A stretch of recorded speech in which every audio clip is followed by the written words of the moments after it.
Okay, thank you for the kind invitation.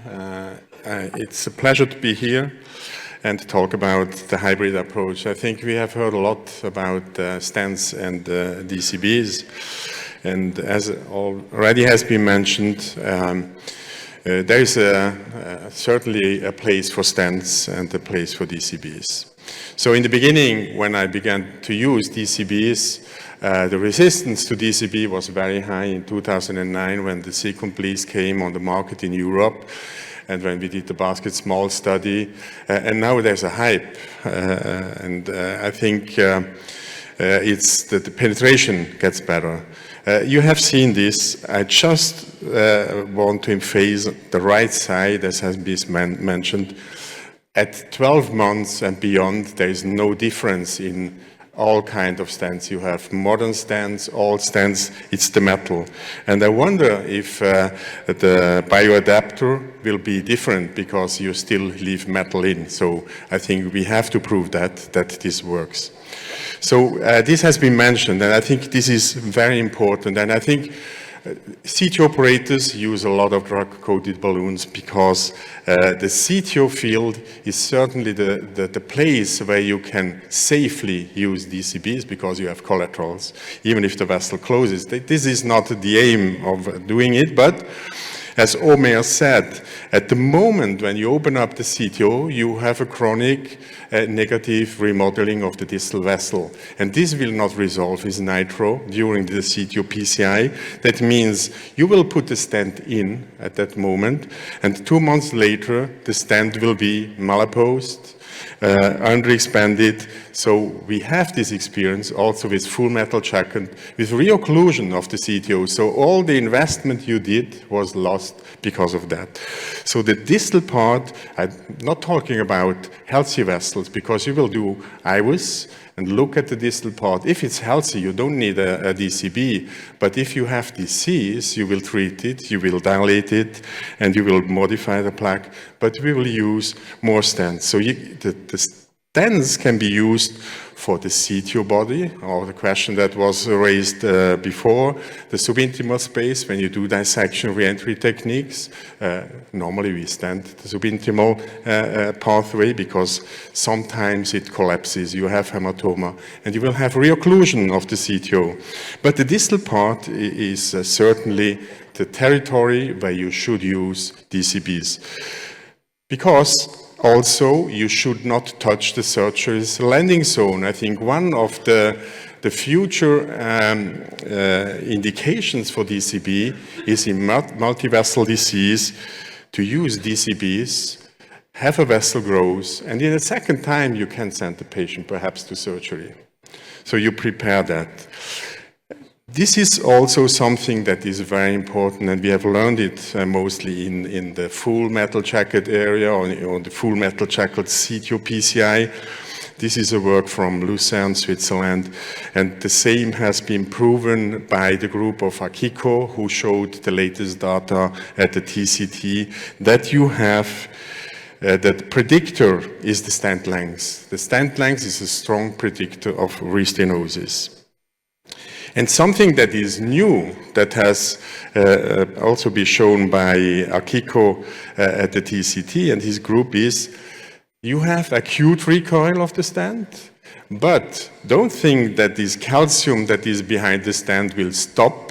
It will continue to compress the stent. And what they have shown is that you also have a late recoil of the stent. So when you do follow-up imaging, you will find patients who have a stent area that gets smaller over time because you have compression of the stent.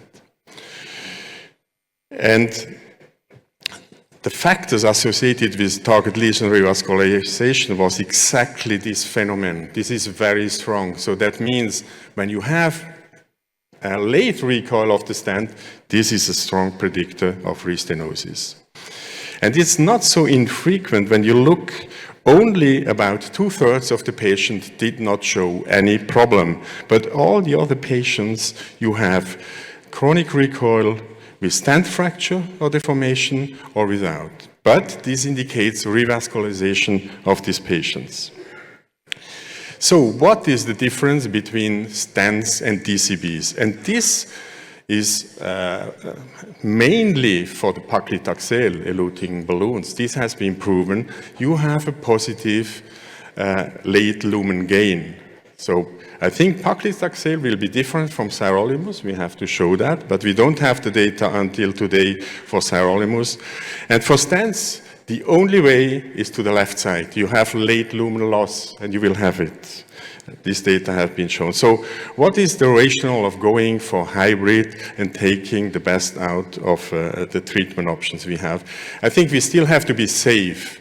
And you can make your DCB program die when you put only stents in, you have dissections, reocclusions, patients come back with ACS, and people will say, look, it doesn't work. So I think we still have to be safe for the patient.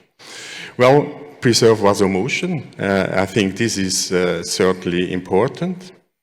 And this positive remodeling, I said, late lumen gain, avoid the metallic complications. And we know a stent fracture, for example, is a very difficult issue because we don't know how to treat it.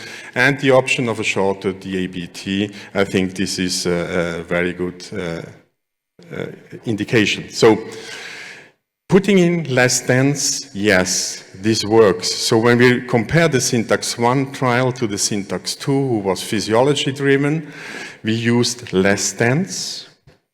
And less stents led to a better outcome, the blue curve for the Syntax 2 patients compared to the historical population of the Syntax 1. So we get better over time putting in less stents.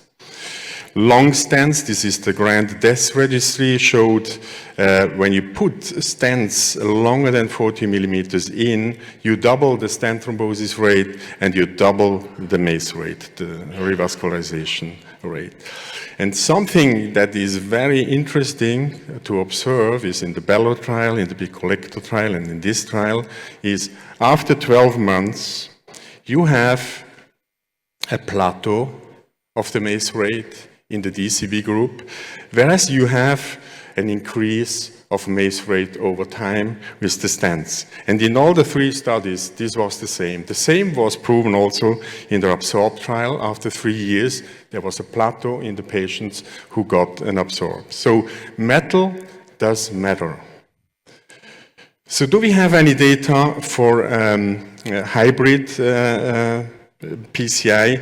This is the first paper. I found it from our friend Antonio Colombo, who was always a pioneer in new treatment options.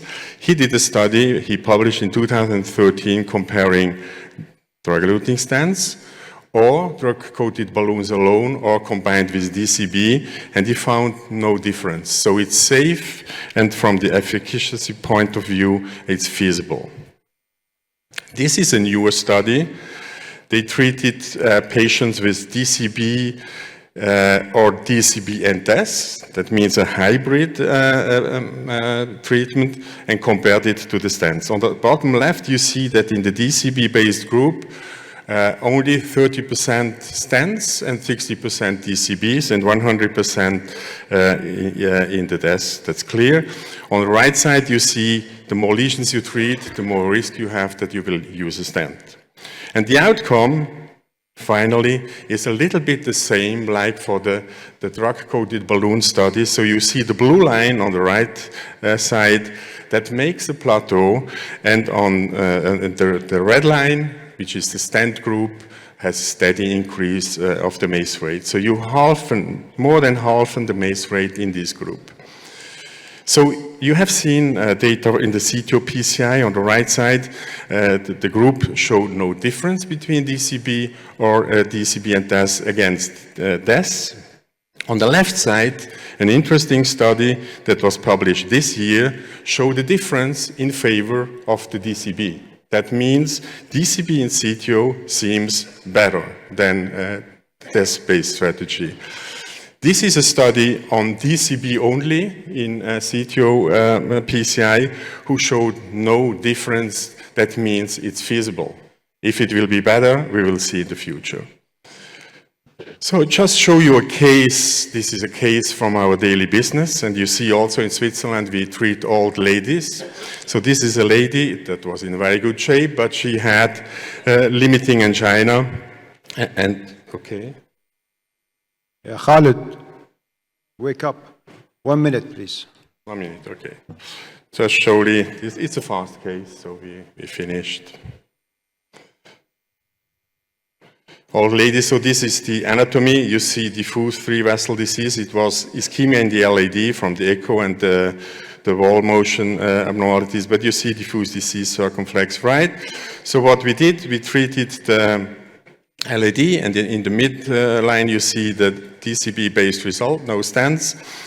And she came back, she still had angina, and I said, oh, well, perhaps it's the LAD. It was not. The LAD looks good, so it healed up.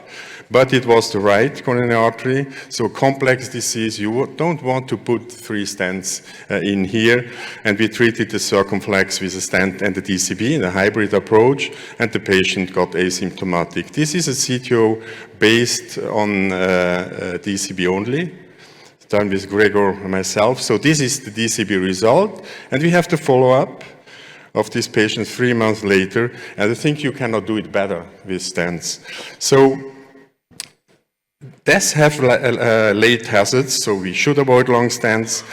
DCB only or hybrid strategy has advantages in many diseases, mainly in PCI and multivessel disease, but it needs experience. You have to learn it, and we need more data, sure, but we have ongoing trials, and I'm happy that we are going on this road to prove that it works. We believe it, but we have to prove it. Thank you.